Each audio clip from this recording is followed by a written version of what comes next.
Siapakah yang gampang terjerumus dengan perbuatan keji dan kotor ini? Mari kita simak pernyataan Imam Ibnu Qayyim Al-Jauziyah dalam kitabnya Ighasatul Lahfan fi Masayidis Syaitan. Beliau mengatakan begini, Pak. Waqad wasamallahu subhanahu asyirka waz-zina wal-liwatah bin najasati wal khubsi fi kitabihi duna sairid dzunub. Allah Subhanahu wa taala menyebut banyak dosa di dalam Al-Qur'an. 3 dosa disebut oleh Allah Subhanahu wa taala dan Allah memvonis memberi label 3 dosa itu dengan label najis dan kotor. Apa itu? Syirik, zina, dan homoseksual. Syirik, zina, dan homoseksual.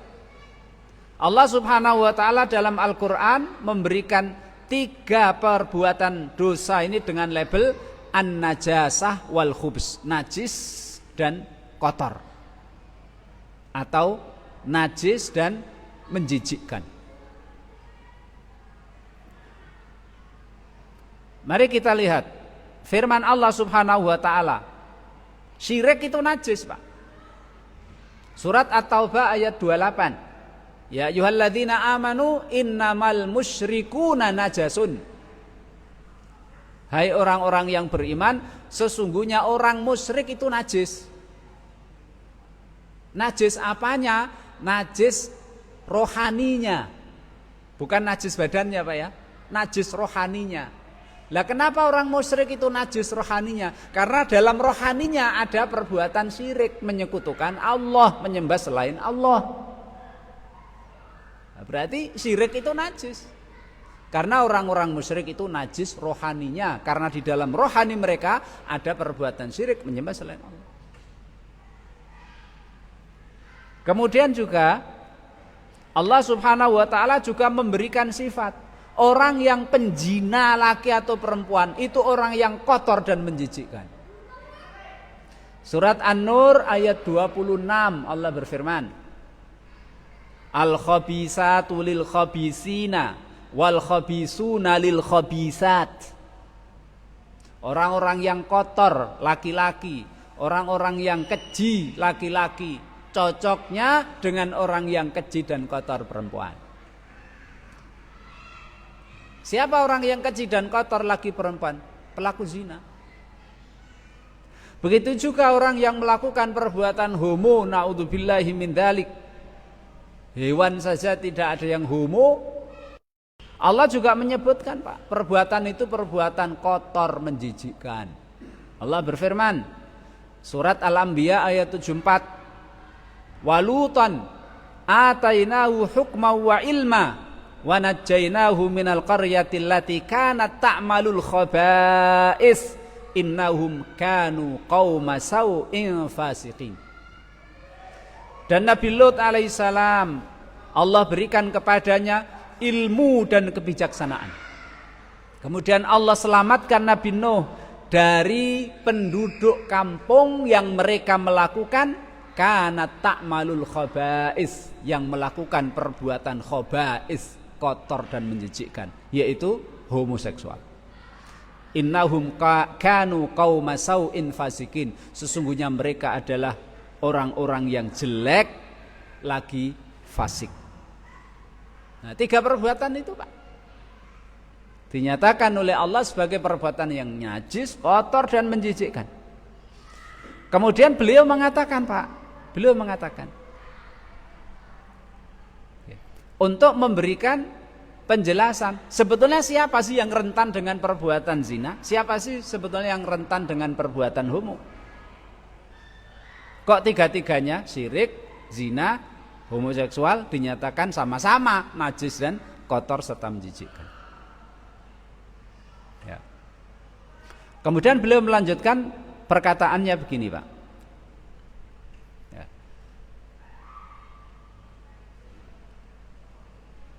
Walihada kana akhdhun nasi bihadihin najasati aktsaruhum syirkan. Fakullama kana syirku fil abdi aghlabu kanat hadhihi najasatu wal khabaisu fihi akthar. Wa kullama kana a'dhama ikhlasan kana minha abad.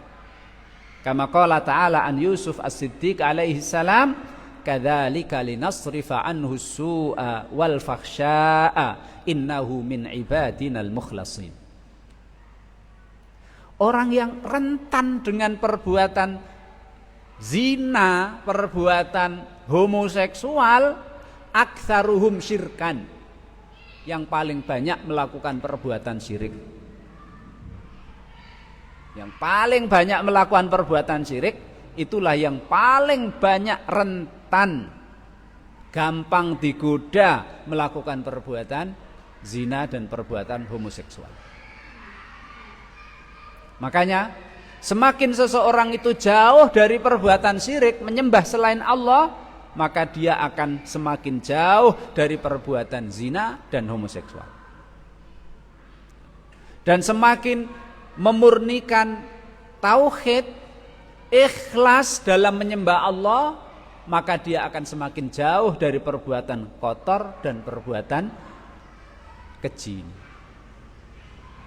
Nah, pernyataan beliau itu beliau kuatkan dengan firman Allah Subhanahu wa taala surat Yusuf ayat 24. Kadzalika linasrifa anhu su'a wal fakhsya. Begitulah kami Allah Subhanahu wa taala palingkan Nabi Yusuf dari melakukan perbuatan buruk dan perbuatan keji serta kotor. Dipalingkan oleh Allah, diselamatkan oleh Allah. Kenapa itu? Karena dia orang yang bertauhid kepada Allah Subhanahu wa taala, menyembah kepada Allah dengan semurni-murninya. Innahu min ibadinal mukhlasin, karena dia adalah hamba Allah Subhanahu wa taala yang ikhlas dalam menyembahnya.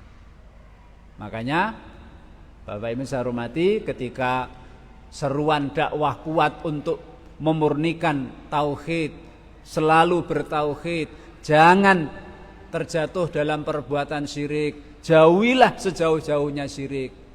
Itu hakikatnya adalah untuk menyelamatkan kita semuanya agar tidak gampang tergoda dan terjerumus ke dalam perbuatan keji dan kotor, terutama zina dan homoseksual.